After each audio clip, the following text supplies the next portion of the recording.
name is Kevin Carnell. I'm originally from Miami, Florida. I remember being 19 years old when I initially came out. I was going to school at the University of Central Florida. It was my sophomore year, and I finally mustered up the courage to be honest with myself and who I was. And the first person I told was my best friend, Lindsay. I told her after going to Disney World with her one day. And once we got back home, that was when I felt free.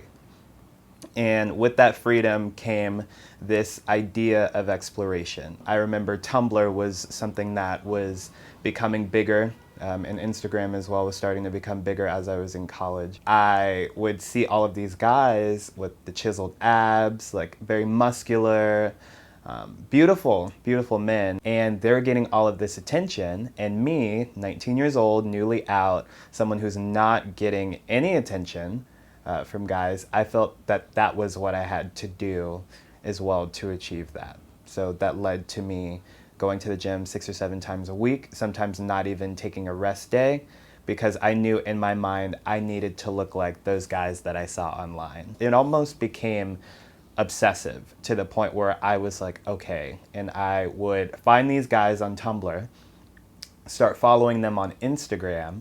The only thing I knew is that they were getting the attention that I wanted, and the amount of attention that they received would be something that I felt would fulfill me.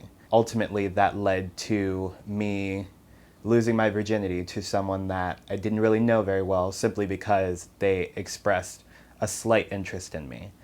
Looking back now, that person just wanted to get off, but me, I saw it as they think I'm beautiful. They want to be with me, but once I'd lost my virginity, I was like, now what?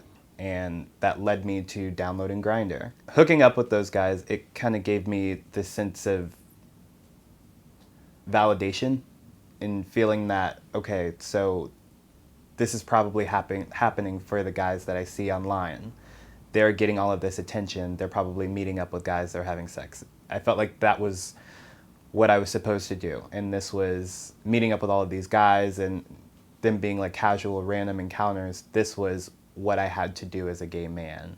There was one time that I initiated a hookup with a guy online, and he gave me his address. I remember driving to the hotel that he was staying at, parking. He told me to meet him in the elevator.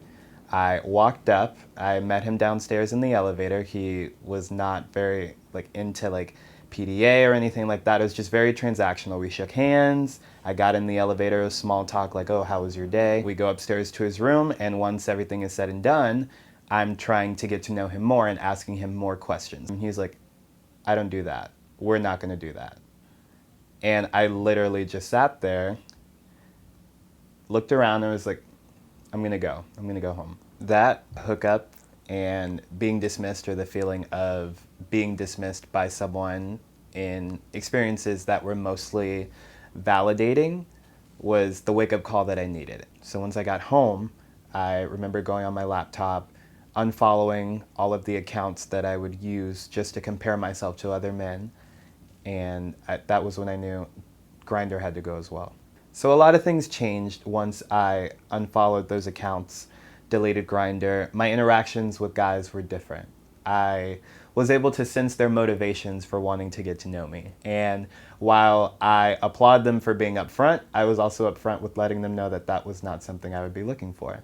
So it's helped me to also work on myself, just having deeper conversations and wanting to get to know guys more before anything gets physical with them. Now I can go months, even years without having sex with someone, simply because I value the connection more, and it's something that I feel is a respect thing. So before, I used to go to the gym to try and get the attention of other guys, but now I'm at a place in my life where fitness is about how I feel about myself and no longer how you feel about me. I feel if someone who was just coming out, new to the community, were to come across my Instagram, of course they would find the sexier, provocative photos, but I would want them to look deeper. I would want them to understand that there is more behind my photos. And I've done great work. I've worked with organizations like AIDS Life Cycle, and I've done a lot of work on myself. There is a community, they're loved, and what you may offer physically is not as important as what you can offer someone emotionally, or just how you are able to treat other people. That is ultimately what makes us beautiful.